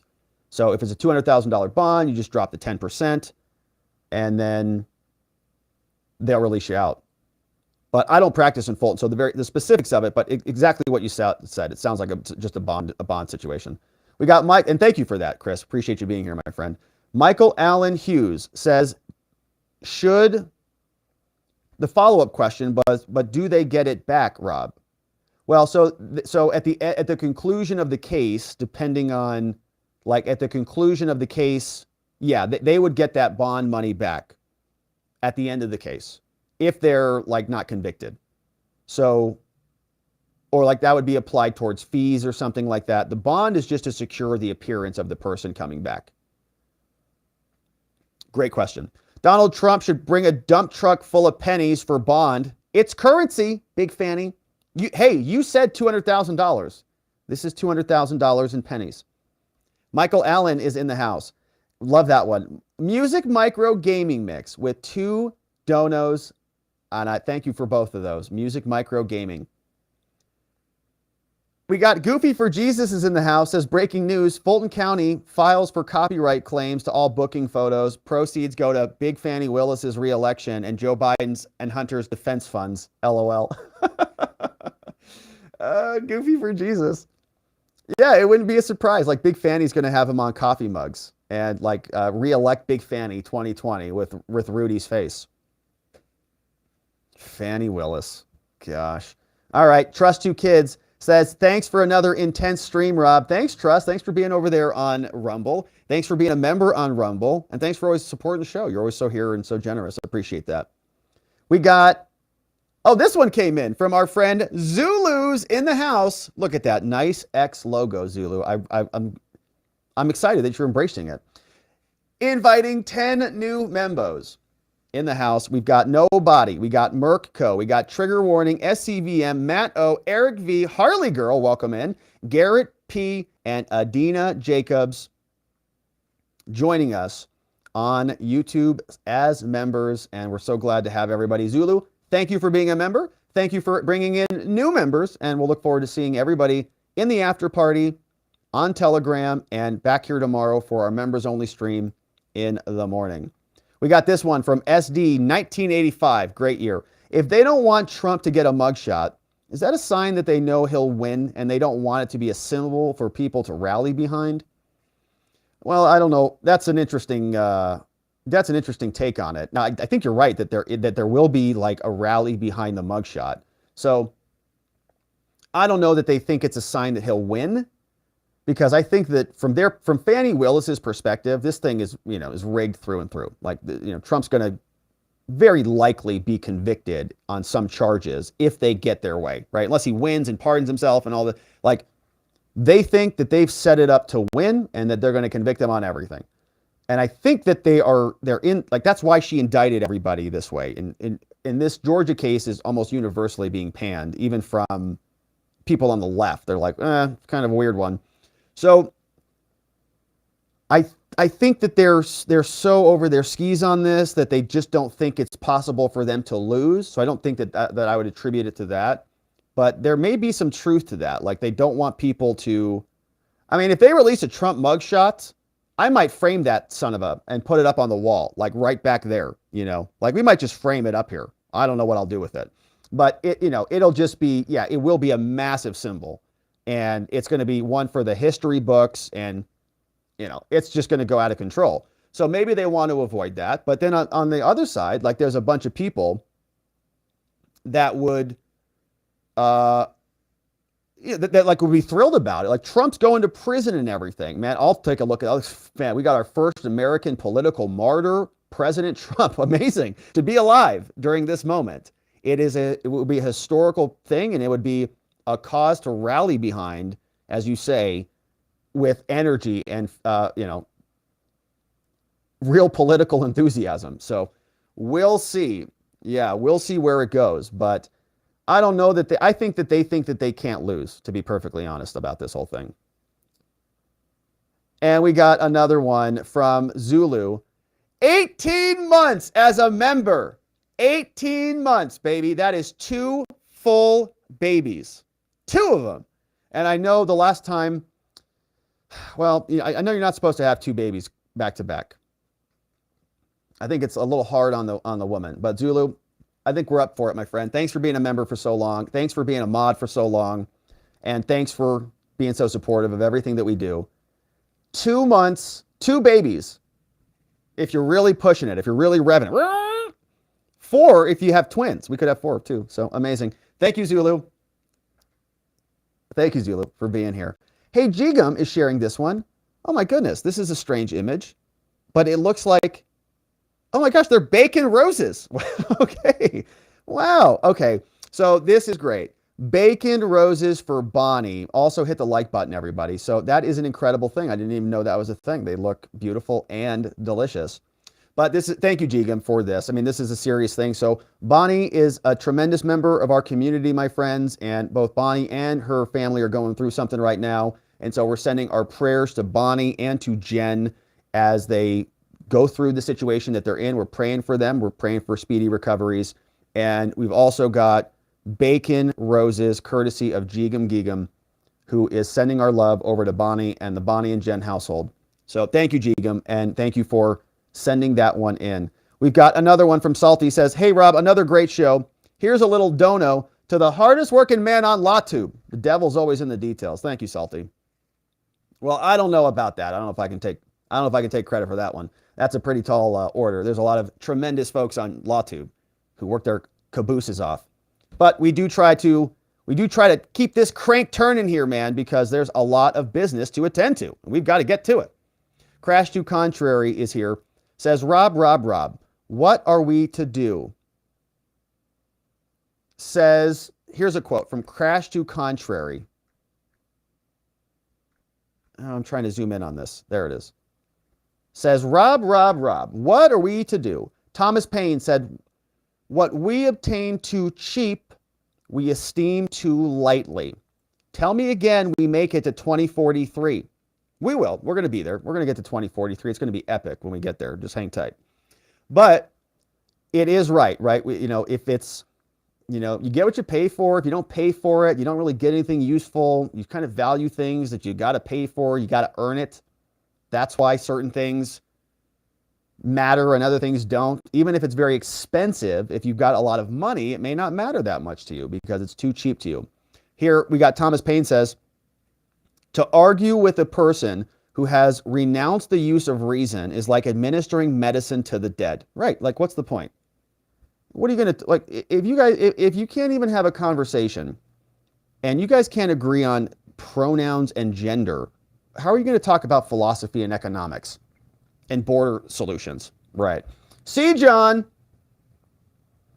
says, Goofy for Jesus is now a member. Thank you, C. John, for bringing in new members. We got Goofy for Jesus as a member, Unsound Engineer. We got Brad T., Luke B., and Carrie, all gifted members courtesy of C. John in the house. Thank you, C. John.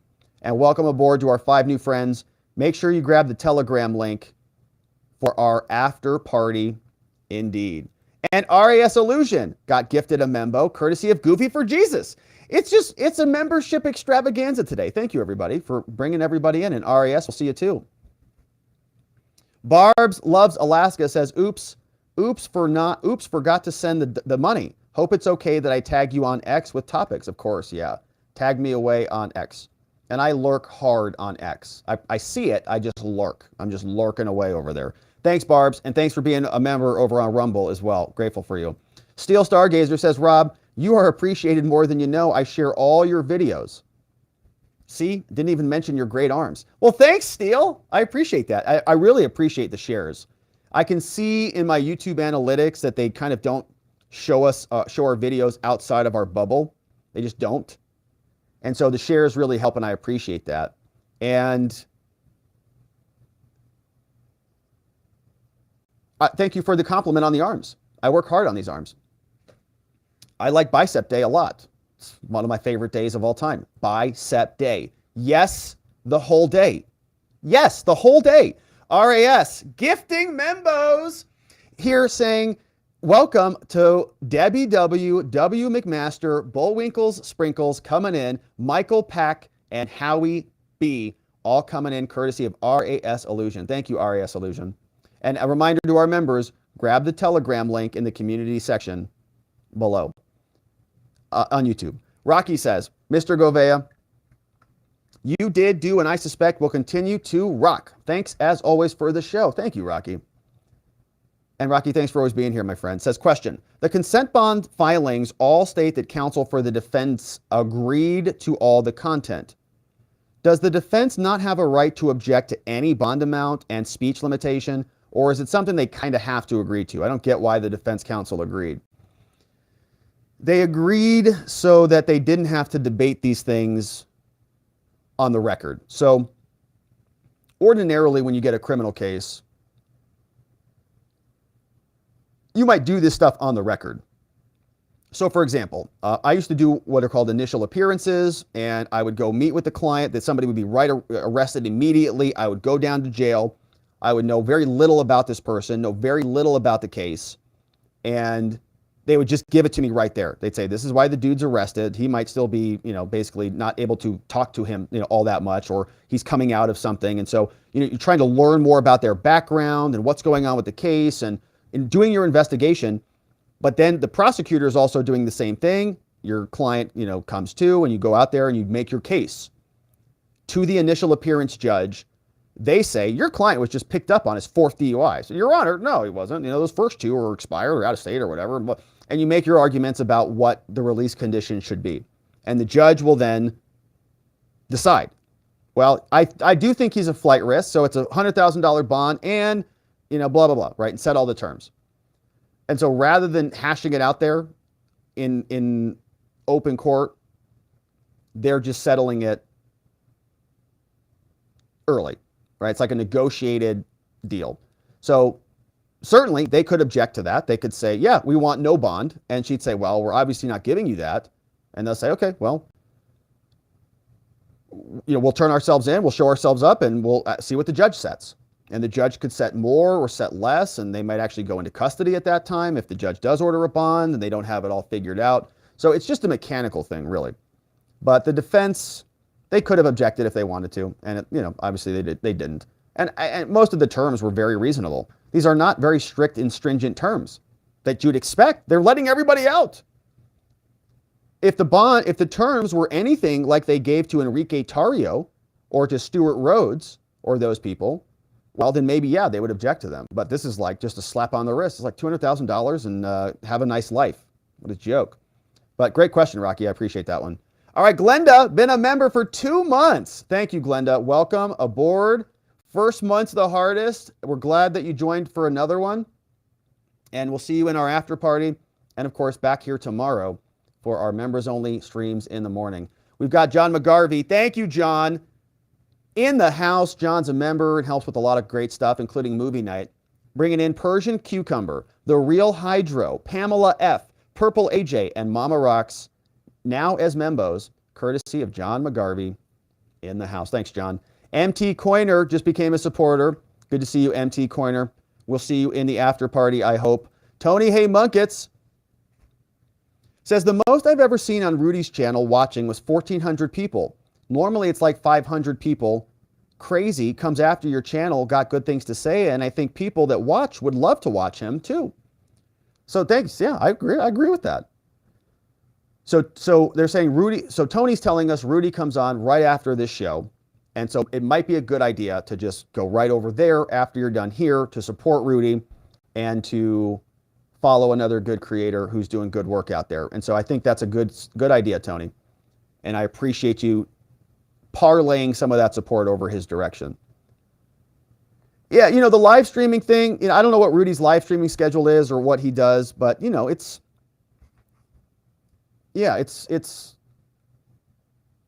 good to support. It's good to support your content creators, no doubt about it. And Rudy, I'm sure, has a lot of eyeballs, and he'll keep getting eyeballs, no doubt. But thanks for the concern, Tony. Hey, you're a good person. Thanks for thinking of other people. Jameson says, Fani can now be hit with a civil 1983 claim. Giddy up on that one. I'm sure she'll be hit with all sorts of stuff. Now, she'll defend it by saying it's just prosecutorial discretion and all of this, but yeah, we'll see. Good to see you, Jameson. Tony Hay says, I've been arrested 4 or 5 times in Las Vegas, and they always drop all the charges, and they refund my fees, my lawyer fees. So no, I can't imagine what Trump's going through. Well, I'm sorry you were arrested 4 or 5 times. I am glad they dropped all your charges, and they refunded your fees. Sounds like a Vegas story. Tony, hey, what's going on over there in Vegas? I forgot. I can't ask you that. What happens in Vegas stays in Vegas, and so we'll just leave that one alone. But yeah, what Trump's going through, what all these people are going through, it's a mess, right? Being arrested is not fun. It's a horrific experience. Your liberty is taken away from you. When you've got prosecutors breathing down your neck, and you've got all these release conditions, and you've got court dates, and you've got the possibility of jail hanging over your head. I mean, the process is part of the punishment. It is a very painful thing for people to go through. It's like a bomb goes off every time. And it's unfortunate that our government is exploiting the judicial tools to prosecute their political enemies. It'd be nice if we didn't live in that country. Unfortunately, we do. B says, Fani has got a fanny full of lies that all come out as you know what. Oh, yeah. Everything's a scam, everything's a lie, everything's a psyop, so don't comply. It's kind of like a poem.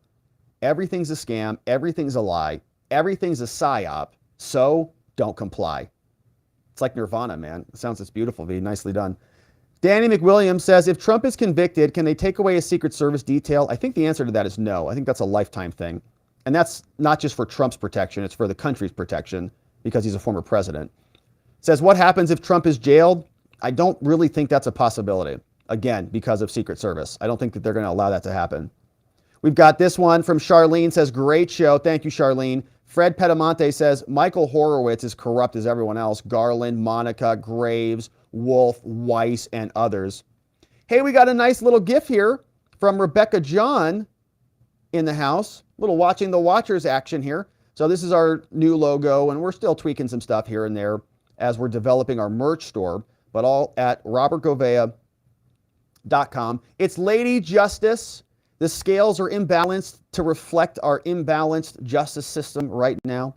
The more detailed logo has a blindfold and all the other things, but thank you for sharing that one over there on Twitter. But all right, my friends, and so that's from our friends on Twitter. We are going to stick around for our members only after party. So if you're a members on Locals or a member on YouTube, we're going to see you in a minute. YouTube friends, join us on Telegram. Download the Telegram app and get the link from the YouTube community post section when you navigate over there. Also, our website, of course, robertgovea.com, where you can get the daily reports and read through all the latest news. This is what it looks like. You can also sign up for the daily newsletter, get access to the mind map, all that fun stuff at robertgovea.com. This is light mode if you want to see it in light mode. Look at all this stuff. All right. So also want to remind you to join us, watchingthewatchers.locals.com. Movie nights coming up September 2nd. We're reviewing and dissecting as a community. V for Vendetta. A lot of parallels to what's happening in this world here today. We want to also remind you to get your Field of Greens, courtesy of our friends at fieldofgreens.com. Healthy, organic, superfood, and the vegetables want to be eaten. We can't forget. Big thanks to our friends who mod down the fort for us and keep things nice and orderly. Our friends, Vientikis Prime, K Bean in the house, Just Cause, Playin' Hooky, Ronnie Cole, Zulu, Biongio, Zach Nichols, John Allen, Janek 909, Dog Digger, Donut Mind Me, and our friend John McGarvey, our Meme Smiths in the house, Nathan, N810, Geegum Geegum, and of course, our friend Sleepy Dog Lee, and our final thoughts and love going out to our friend Bonnie and Jen in the house. Tony Hay submitted this one before we wrap it up, says, they didn't. I'm using voice to text. They didn't drop my fees. Oh, I had to pay for everything. They dropped my charges, but I still have to pay for everything. That was my point. That's what they're doing to Trump. Oh. Yeah, that makes more sense. They don't normally drop. So if you get charged with a crime and you post a bond to be released, if your charges are dismissed, you'll get the bond back because you weren't convicted of anything. But if you were convicted of something, then they will just apply that money to the fees of whatever the charges were. Generally. Or they could, they could give it back to you and you could pay for it a different way, I suppose. But generally they just apply the bond to the fees. So maybe that's what happened. But yeah, it's expensive. It is a process, right? It takes a lot of time. It's not good. Being arrested is not good. So Tony, hey, thanks for that. Thanks for all the love and the support here today. But my friends, that is it for us. We are going to leave it there. We're going over to our members only after party. And so I hope you join us there. But if not, well, we'll be back here tomorrow to do it all again. And I hope to see you right back here so that together with your help, we can shine that big, beautiful spotlight of accountability and transparency down upon our system with the hope of finding justice. Make it a beautiful night, my friends. Sleep very well. I'll see you right back here tomorrow. Bye-bye.